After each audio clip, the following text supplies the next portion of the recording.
Dear Dad, there are a lifetime of things that I've been wanting to talk to you about. I think that it's taken me this long because I stumble when I'm trying to express to you even the most simple thoughts about what you mean to me and the mark that you've left on my life. Like the times when I would greet customers from a stool behind the counter in your butcher shop, as you smiled with eyes of deep affection and affirmation. I know that you've always believed in me. I remember the day when you told us there were going to be some changes in our family life. You had made the decision to leave your job and become a pastor. It was going to be difficult, but you believed more than anything that this was what you were supposed to do. Looking back, it was this decision that left a bigger mark on my life than any other.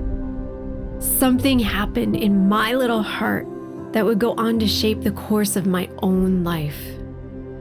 Some days, I could see on your face the weight of the decision to step out in faith, following God into the unknown, and doing your best to trust Him with our whole family. I'm sure that making the transition from a butcher to a pastor wasn't easy, especially on those days when we were the only ones in church. But you would still sing every verse to the hymns and preach with such conviction. I would imagine that there were 1,000 people sitting behind our little family. When you would preach, something in my heart would deeply resonate, and somehow I knew that I was wired just like you. That one day I would follow in your footsteps. You've always been larger than life to me.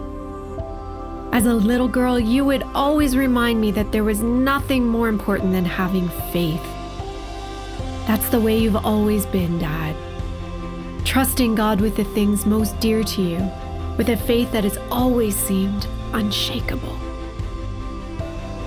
I remember calling you the day that I found out I would be preaching for the first time. I was so excited and scared at the same time, but you seemed to know exactly what to say.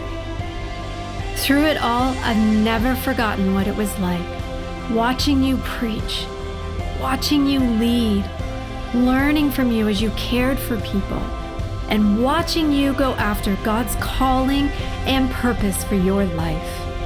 And now it's my turn to follow your example, to go after the dreams that God has put in my heart, and to share that passion with as many people as I can. But if you have faith, what faith does is makes a mountain into a molehill.